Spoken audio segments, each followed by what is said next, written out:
Hi, everyone. Welcome to our virtual session today.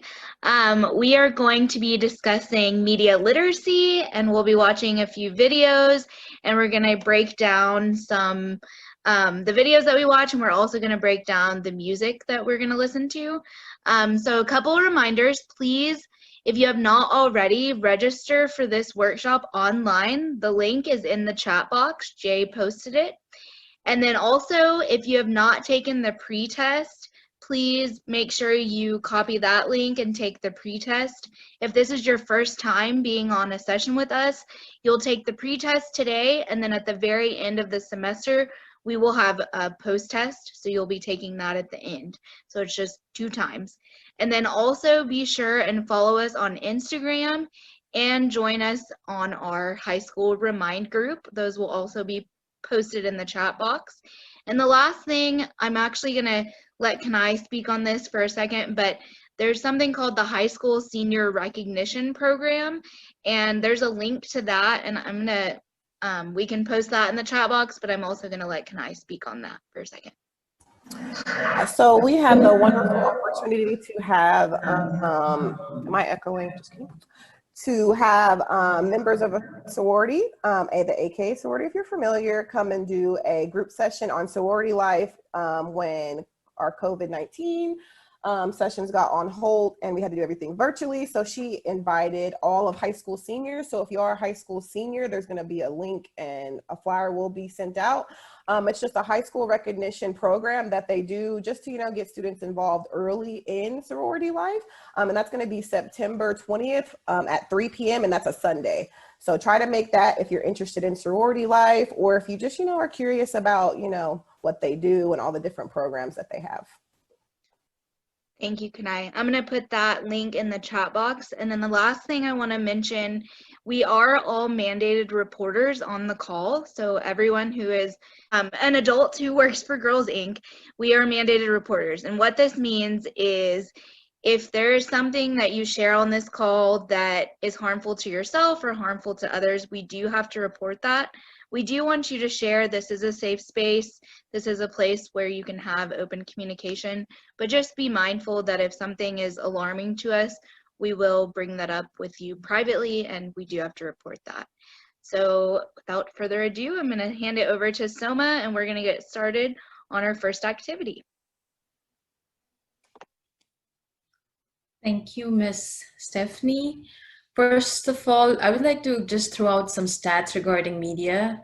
And I found that according to a website named BrandWatch, the worldwide population as of December 2019 is 7.8 billion, out of which 4.54 billion people are internet users. And out of that, 3.725 billion are active social media users.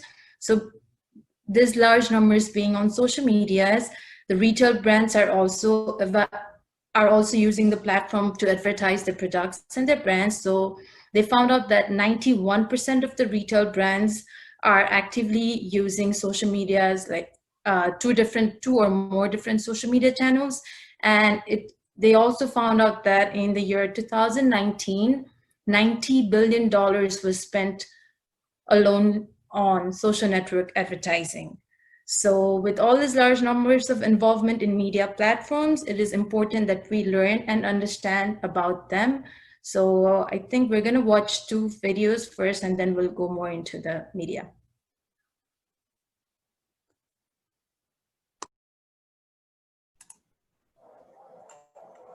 I am man, hear me roar. The number's too big to ignore. Are we good? And I'm way too hungry to settle for chick food. Cause my stomach's starting to growl, and I'm going on the prowl for a Texas double whopper. Man, that's good. Oh yes, I'm a guy. I'll admit I've been fed quiche. Wait tofu, bye-bye. Now it's the whopper beef I reach. I will eat this meat till my age turns into an alley. I am starved. I am incorrigible. And I need to stop a big burger, beef, bacon, jalapeno, good thing down. I am hungry. I am incorrigible.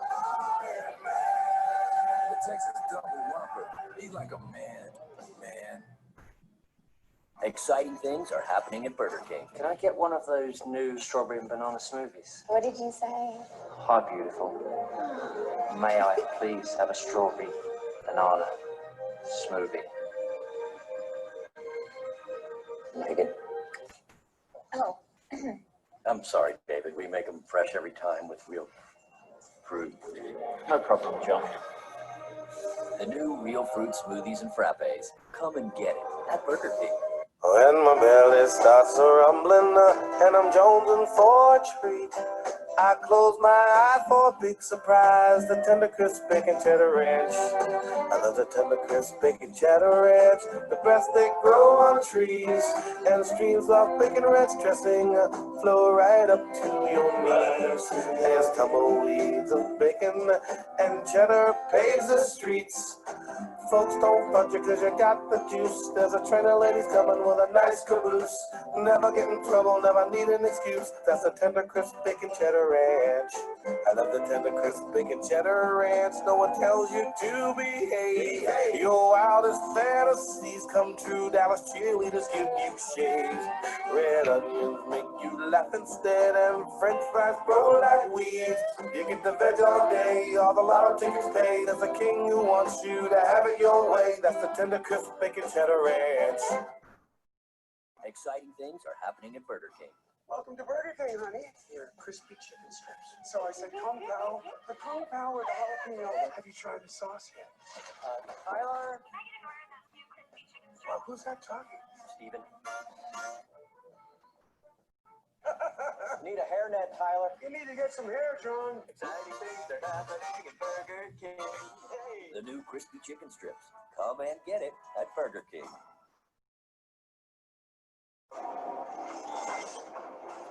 Transformers are back. And so is the Bacon Cheddar Ranch Tender Crisp at Burger King. Transform your Tender Crisp with crispy bacon, rich cheddar cheese, and creamy ranch dressing. Once you pick it up, not even the end of the world will make you put it down. The Bacon Cheddar Ranch Tender Crisp. Get it before it's gone and see Transformers Dark of the Moon only in theaters. Take it somewhere else! All right, so those were all Burger King commercials, of course. We have one more, and then we'll get into discussion.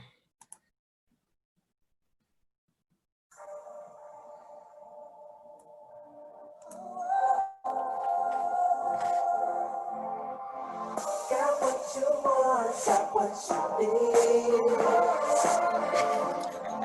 Take your dream of see your fantasy.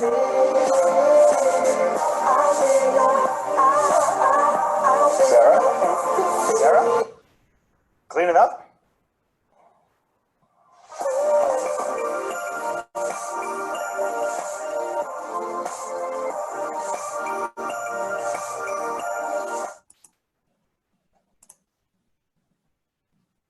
The reactions for this. That's a mess. That's a mess right there. What is this with Mr. Clean hitting him with the same shimmy that what was the soccer player in the Burger King commercial? Same shimmy, same look. Oh, that first I am man one. Then what? Like, why are we gendering food? Like girl food and oh man.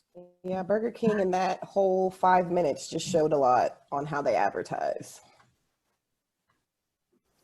I also noticed that like in the commercial where the black guy was playing the guitar, which was interesting enough, there was just a lot of girls and women being used to sell the food in really weird, gross, meaningless ways. So that's what I also noticed. I export more from Hootie. That's Hootie from Hootie and the Blowfish. Right. I can't think of it.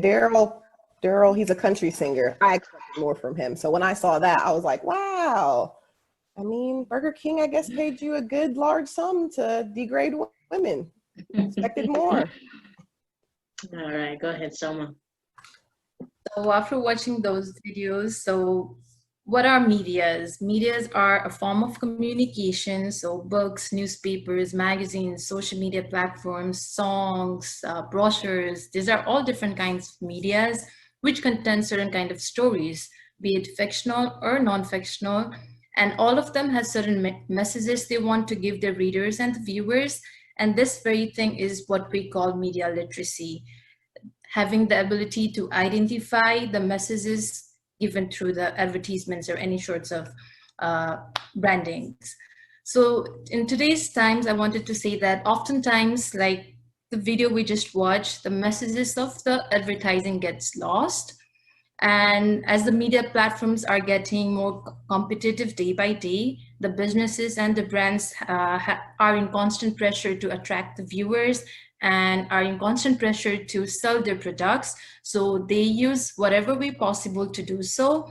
So it is very, also they are inclined towards advertising unhealthy lifestyles, unrealistic views of body images, and at times they are passively targeting the vulnerable audiences out there. So it is very important that we remember the media are very persuasive, and it is very important that we realize and understand the core messages they are actually trying to give us. Like in the Burger King video, we know they're just advertising a burger, but the whole content was out of context. So it is important that we analyze them, we go in depth and understand the message they are trying to give it to us. So there is a question, if Ms. Fano would like to share the screen. Yes. Okay, so we have some questions. There are the questions.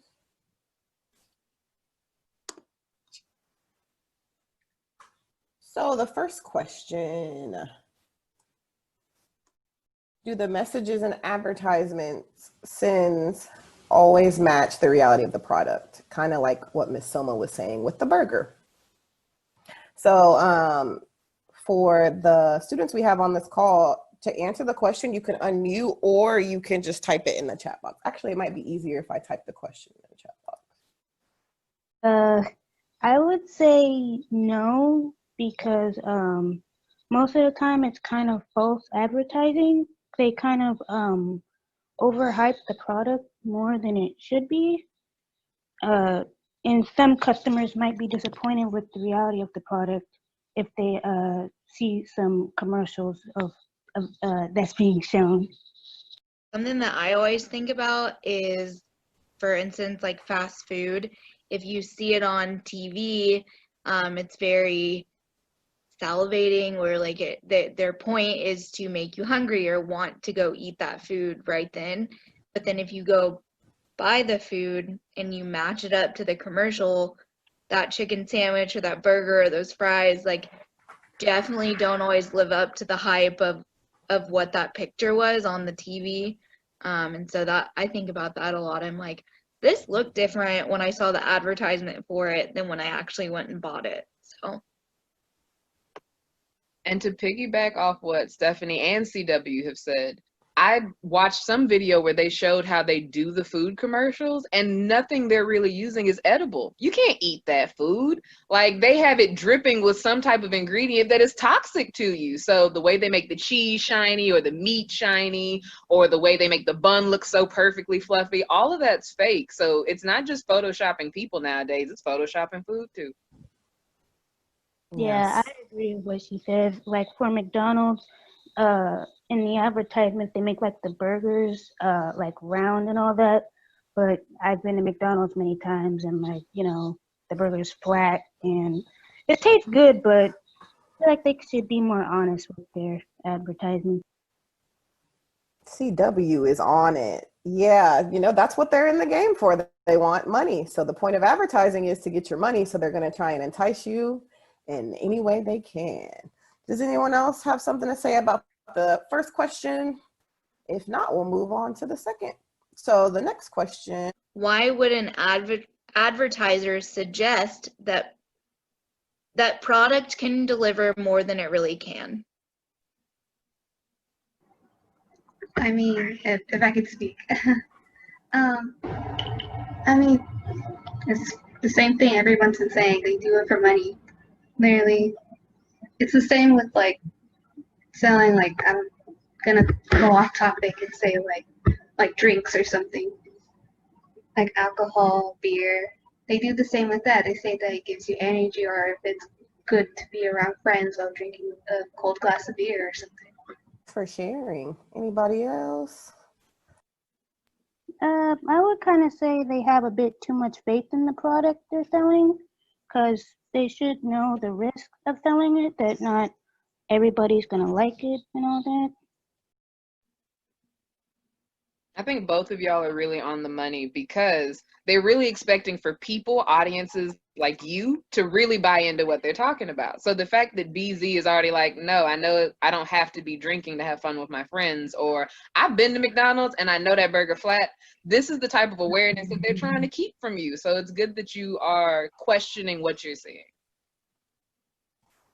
And also having to put cautions on, I'm thinking about like on energy drinks. I thought that was where you were going with that, CW, but like energy drinks, they don't tell you that in the advertisement. However, on the can, it literally says like, caution, if you have a heart defect, if you have, you know, anything, basically like any issue, this could potentially make you a lot sicker, or it could, I don't know if it says that it could kill you, but a lot of people mix energy drinks with other things. And so if that happens, like it's really, it can be really bad for you. And on the commercials and on the billboards and stuff like that, they don't advertise that part. They just advertise the good parts. And then you get it and you read, if you read the back of the can, it can be really bad. And that's the other thing. They put it on the can because it's law, they have to, but they know that half of the people buying the product aren't going to read it. They just saw the commercial for it and they're like, oh, this sounds awesome, I'm going to drink this or eat this, but they're not going to read the caution that is on the back of the product. So that's something to keep in mind too. Yeah, that makes me think about medicine commercials. You know, they advertise for this medicine for like hepatitis, and the people are so happy and joyful, and oh, this can treat this, that, and the other. But then they're like, may cause suicidal thoughts, and like this list of things that are really dangerous that they say really, really fast. But it's like, but get our product anyway. Same. I was literally thinking those same thoughts. Like right when she was talking, that's exactly where my brain went. I was like, yeah, like those commercials when they have literally 5 seconds to fit all the side effects into, so you can barely understand what they're saying, but they try to throw it in there at the end. Meanwhile, you see people jumping around, smiling in the commercial. I think my favorite example of this is, y'all seen the tampon commercials. You've seen like the women product commercials. Is that how any of us are feeling when our periods come? No, I am not skipping through a field of lilies. I am curled up in a ball on the floor somewhere. So Child's pose. Yes, child's pose. Yes, it's not fun. I'm not talking about yoga, the relaxing kind. Yeah, there's a lot of media mixed messages. They want you to buy this product, everything's all sunshine and rainbows, but that's why it's important to know the realities of products and advertising. And like Ms. Soma said, there's so much money, so many people, you know, that they have to influence, and they're going to use that money to influence, and they're going to influence a lot. So just make sure you're paying attention to all those mixed messages that the media sends. All right, we got one more question. All right. How are women sometimes stereotyped in the media?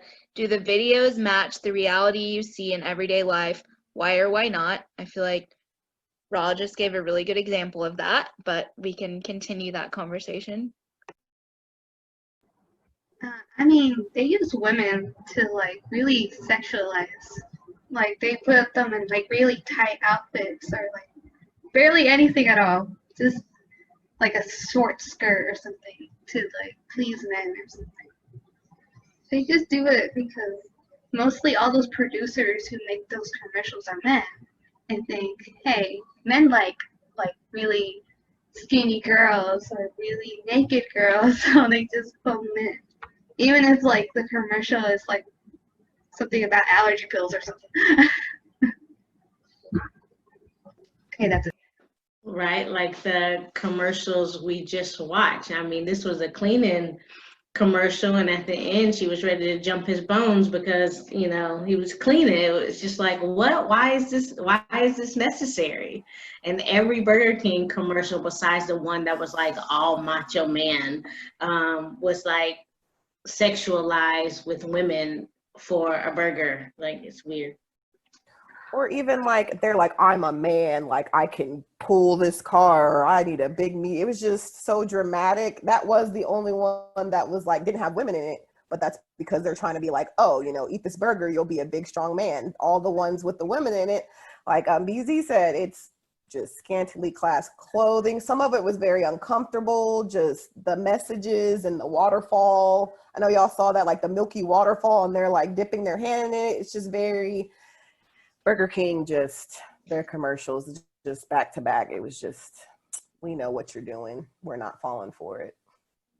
I was gonna say they were so polar opposite. So you watch the one with all the men, and there was no sexualizing whatsoever of the men, right? Like Kanai said, they're trying to make them strong, they're trying to make them seem macho, and then all the other ones with women, it was completely opposite. I think that does teach us, though, the power of women. Like, not to go all like girl power and all, but if we can sell things like burgers, can you imagine what we can sell for ourselves? And it's not just men out there like objectifying us. It's also women who have realized like there's a lot of money in objectifying other women. And so we have to hold each other accountable as women too, because there are other people who are pushing us out there, and it's not just men, sadly. Well, I grew up in a society where they preferred more of fair-skinned people. So there was like lots and lots of advertisement that would go for creams, like brandings of facial creams and facial products that will lighten your skin. And then, even when you are kind of going into, this is sort of an Eastern kind of thing, but then they kind of look for a male member to marry your daughter or so, and they would try to make you look fair enough to just to match up the girls, and they would stereotype women to be just fair, tall and thin. So that was kind of a definition to beauty, and I think that's what exactly the advertisement did too. So man, colorism, that's a whole nother topic. I mean, we can go so many ways with that, but even in America,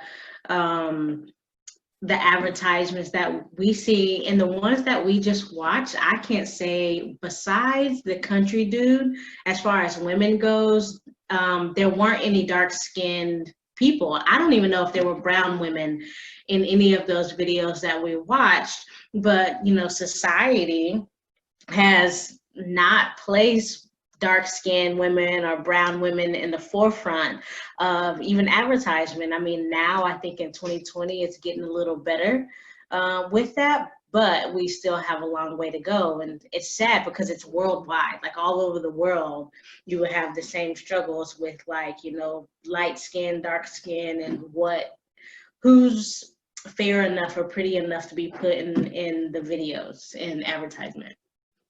Yeah, and something else I've noticed, I've seen a lot of people of color in commercials, especially with everything going on, the climate that we're in now. Some commercials I'm like, oh, okay, yeah. Some I'm like, are you just doing this, to gain our dollars? So there's a lot going on in advertisement. There should be a lot more people of color in advertisements. I really enjoy now that, there's a lot of Black artists who are making movies, doing a lot of different things, or other artists that are people of color are kind of doing it on their own so that they can see themselves represented on the screen. So for our next activity, we're going to talk about music, because media is everything. We got the music prints. We got newspapers, we have TV, music. I feel like for young people is another big one. So the activity, what I wanted to do was just highlight the top 3 songs that are in America right now. And actually these 3 songs are the top 3 songs globally. So that means all over the world, WAP, WAP, WAP. Not gonna play it, but have students, if you've heard it, give me a thumbs up or just let me know. If not, y'all know what it's talking about. No, I haven't heard it, and I don't really plan on listening to it. Okay. Yeah, same. I don't really like listening to those kinds of songs. Okay, that's even better to know. So we're gonna pretty much, if you haven't heard it, I'm pretty sure you know what it's about. So we're gonna go through, we're gonna start with that song first, and I'm just gonna ask some questions about the song. So as long as you have like an idea in your head of what the song's about, that'll work.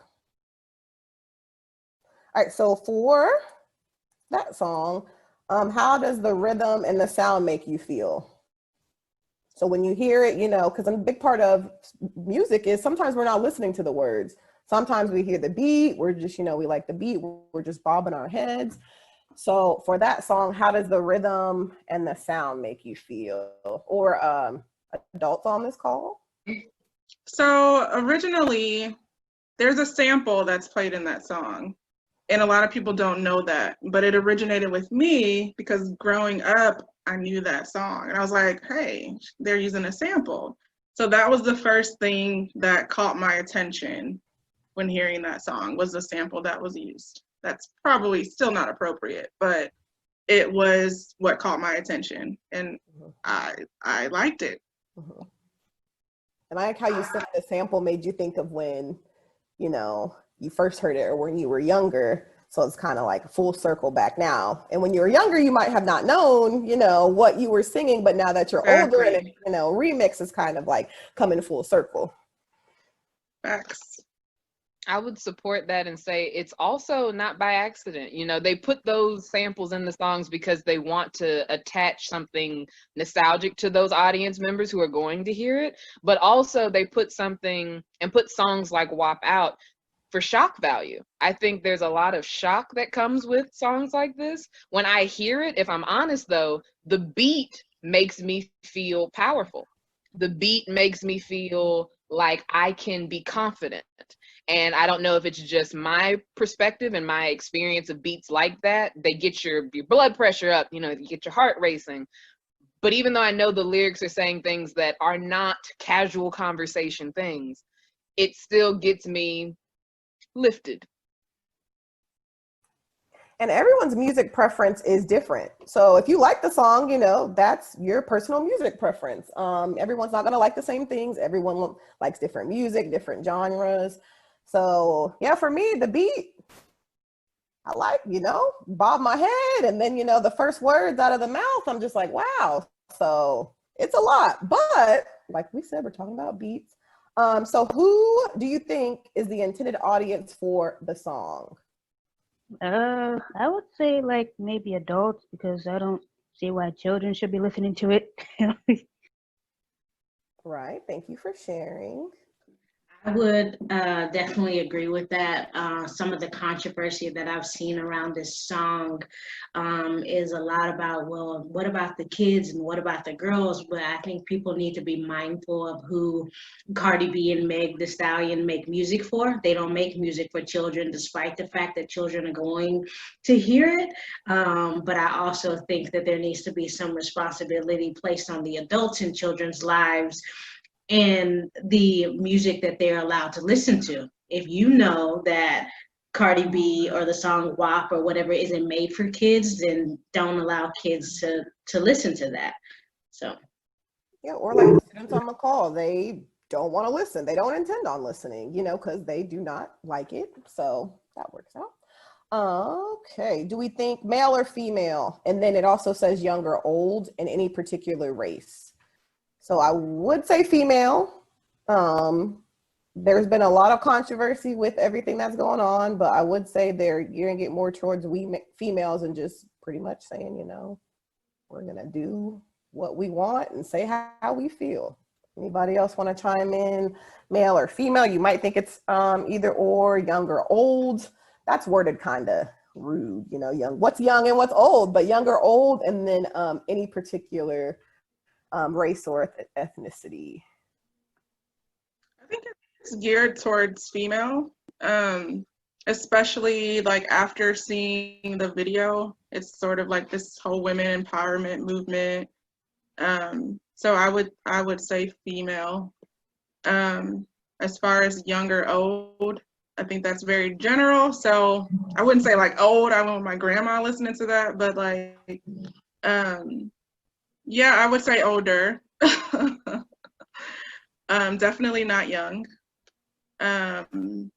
Although I do think a lot of young people have more exposure these days. So I know for a fact I have smaller cousins that's heard the song and might not even know what they're saying, but they've heard it. So, but the intent audience, I would say female, older. And then like Boss said, you know, it's not intended, but they may listen, which is why that goes back to like, if you're a young adult or if you're a teenager, like you listen to what you want to listen to. And also why it's important for parents to monitor, because, you know, if they're just like letting their kids do whatever on their phone, walking and you hear it, or if you hear, you know, your kids saying it, you're going to be alarmed. But if you're not monitoring what media they're listening to, that's a big problem. And it also probably kind of speaks to, I think it's targeted towards millennials. I think it's targeted towards women of color. I don't think that it's not that other women couldn't be interested and enjoy the song, but I think it's targeted towards women of color.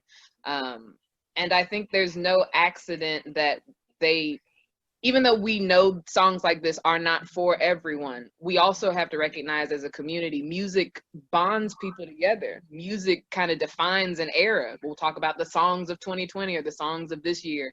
And so we have to be mindful, even if we don't want kids listening to it, that they're going to hear it. So we need to be mindful of that too. I like that Crystal used the word empowerment when she described the song, which is not a word you would hear often associated with this song, but I believe that this song is made for a group of sexually liberated women who find empowerment and things like that and who aren't ashamed of themselves as women. Do you hear messages about other topics besides gender, such as race, culture, money, violence, substance abuse, education, careers, etc.? So if you haven't heard the song, you may not know what the lyrics are. I'm trying to think if I've heard the full song. I'm not gonna lie, I don't know if I've heard the full song. I've heard clips, but I know, especially in the rap community, nowadays it is about the designer, you know, the big jewels. Like that's something that the money, the, you know, just that's something that's very prominent right now. And I don't think there's anything wrong with that. You know, you make your money, spend you how I want, but it's kind of misleading to the youth. Like don't just aspire to do this because you're going to get a nice watch, or, you know, don't aspire to wear Gucci just because, you know, your favorite artists are wearing it. So those who have listened to the song, do any of the messages talk about other topics? Gender, we already talked about that. Race a little bit. Culture, money, violence, substance abuse, education, career. Does it talk about violence or substance abuse? I don't think it talks about education. I know that, right? Not education. I would say that the message that I hear in there that is the only thing that doesn't sound super empowered is how there's a comparison between using your feminine wiles to get money. I see that being a trend of, I ain't got to do this or that. I'm just gonna have him buy it for me. He knows what he wants with me. He can get that if he gives me this. And that's the message that I can't stand. I am here for empowered sexual women. I am here for girls monitoring what they hear until they become women and decide intentionally if they're interested in that. But I think I have a short amount of patience. I have a short amount of patience for the expectation that you have to feed off of someone else and you have to pay them with your body or with your essence in order to get your needs met. Like that part scares me. I would agree with that. There's a lyric in it that says, pay my tuition to kiss me. And like you said, like getting things for whatever you can do with your body is not okay. Like that's not something that I would definitely promote to any girl, woman, or anything like that. Yes, be independent. It's all right to be, you know, single. It's all right to, you know, live your life the way you want to live it, but don't depend on whether that's your partner, male, female, whatever. Don't depend on them to make you feel good or to make you, you know, give you money, whatever the case may be. It's so much better to be independent than to depend on someone for anything, especially in the way that I feel like they're talking about it. I'll give you something sexually if you give me money or something tangible in return. And that's interesting too about the education part. Like, oh, well, I'm getting an education, but pay for it if I do this for you. So. I think music has moved girls and women, just like most movements, to feeling really, really empowered. But now we have started hearing music talk about how girls and women are still doing their own thing. I'm going to school, you know, like I'm getting my tuition paid, I'm doing all that. But it still comes down to, am I attractive? It still comes down to who is looking at me doing this, who is pining after me, who's wanting me, whose man can I take to help pay my tuition. And I think that's the part that makes it very disruptive and dangerous. Yeah, but over the years, we've always been like that. Well, most women have been like that. They always think, most women think that they're not pretty enough, or that men don't want them, or that no one wants them. Man, I've been hit on by so many guys. I didn't even realize it until like years later. I was like, oop. I mean, it's just comes in time. Like, you'll meet that person, or you might never meet that person, but you'll have a good life. You gotta make the most out of your life, with or without love. Yes, say that, BZ. Yes. You better preach. You better preach. So that's good to know that y'all are in high school and y'all are understanding these messages. Y'all are understanding the advertisements. Y'all aren't falling for those Burger King commercials. Y'all aren't falling for the WAP, like, give me this, I'll give you that. So good group. Y'all, I appreciate y'all for participating, because this is very great insight, especially from young adults as yourself on media and songs and commercials. So I feel that I wish that they use the media to help, you know, youths with day-to-day activities. Like, for example, let's say at this age, so many teenagers would like to move into an apartment, but they don't know how you do it. There are lots of paperwork to do it. They don't know who is a cosigner. They don't know what's an advance money. I wish that there were some media platforms that taught them actual lifestyle rather than making them, you know, worry about materialistic stuff. I mean, it doesn't mean the same to everybody. So how to apply for colleges, how to apply for an apartment, what happens if you breach the lease, and, you know, stuffs like that. So I wish media does that. So. yeah, or even credit. I have a lot of students who ask me about credit and like why they need it, if they need it, just, you know, just stuff that I don't believe. And students, if you do learn stuff like that in school, please like stop us or let us know like what lifestyle things that they teach you, because all that is very necessary. And I feel like a lot of high schoolers, you know, you're in high school, you're 17, you're underage, but you know, in high school, some people will turn 18. And then when you're 18, you're off in the world, you're an adult.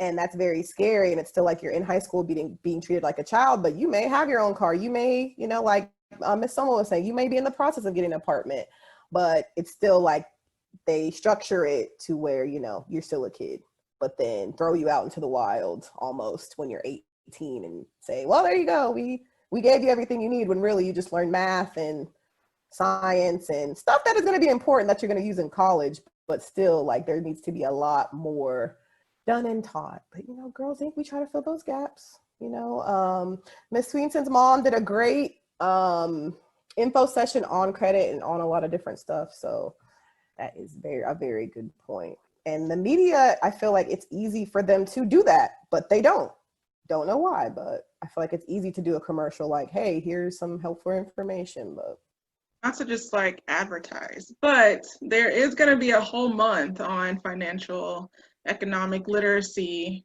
for the month of October, and credit is in there. So we're talking about it. We're doing all the good stuff at Girls Inc., and we're just trying to get the rest of the world to follow suit. And I think, piggybacking off what Kanai said, I think that if they geared it to the right audience, I think a lot of times they think, oh, that's boring or no one would watch this. But if I was 16, 17, 18 and that was what was advertising and I could learn in a really short amount of time like how to do it, I would watch, I would pay attention. I mean, I think the difference is like don't force me to do it if it's not my choice. But if I'm sitting watching TV and a commercial comes on and it tells me a little bit of information about something having to do with credit or paying my rent or something like that, like I'm gonna probably pay attention to it. But it's all about targeting the right audience, and like y'all said earlier, they don't want to come off as boring. They want to make money and all of those things. So I think that's what we also project onto young people nowadays too. We project that y'all get bored easy or that y'all aren't interested in ways to help yourself. But I think that that is so unfair. I think y'all just go about things differently in a way that maybe older adults have difficulty resonating with. But it doesn't change that y'all are trying to find the best way to provide for yourself and to make sure your needs are met. And so I confidently think if people made it entertaining, because nobody wants to be bored, whether it's good news or bad news of information, if it can be entertaining, people would eat that up. We just have gotten caught up in negative news. an example of this that's very entertaining, but it's informational that just popped into my head. If anyone has flown Virgin Airlines, so Virgin Airlines, the whole entire like introduction and walking you through how to put on your seatbelt and how to do all the safety precautions if something were to happen in the air. It's done in basically in a music video. And so that is the first time I flew that I actually paid attention to them teaching me how to put on a seatbelt and teaching me about the life device or the floating device and all that stuff. And I know this sounds like, why are you telling me this? But if they could incorporate that infomercial, but as a music video or as a TikTok or as whatever, they're gonna like people are gonna pay way more attention. And that's the only flight I've ever been on before that I was like, this is entertaining. Like I really want to learn more, even though I knew like put your seatbelt on, put your oxygen mask on before you put it on your significant other, whatever. Like, but it was so entertaining that I actually listened and I actually paid attention, even though I was already informed, but it wasn't boring. Yes, Crystal said delivery. It's all about delivery. And I don't have a TikTok, but I have seen TikTok videos where they are doing like, I don't know how long it is, but they are doing clips where you will learn stuff. So I think that's proof that, if you can do it in, I don't know, maybe 30 seconds. I don't know how long TikTok is, but they'll have like an information video, or Bill Nye did a video on race and why people are different color, and it had so many millions of views. So that's a good point. There's ways to do it. It's just maybe, advertisers don't want to do that because they're not interested, or it's not going to make them money, or the bottom line, it's not going to help them out in the long run. But that's why I think I sound so old when I say that, that's why I think younger adults who have taken to YouTube and their idea of starting their own YouTube channels, like a lot of older adults will be like, well, not everybody can start a YouTube channel. You'd be surprised. And there's so much that you can teach yourself on there. There's so much that you can teach yourself. People are building businesses. There are 65-year-old people who have never made the amount of money that some 20-year-olds have made because they are self-taught and they learned how to use their tools, their resources of social media to their benefit. And you can do that in safe, healthy ways. I think we just often see people advertising the wrong things. I know in this day and age, a lot of kids are taking technology to their advantage. And there have been a lot of studies saying that, like, a lot of kids aren't even working that much because they're so stuck on their phones or on the screen or something.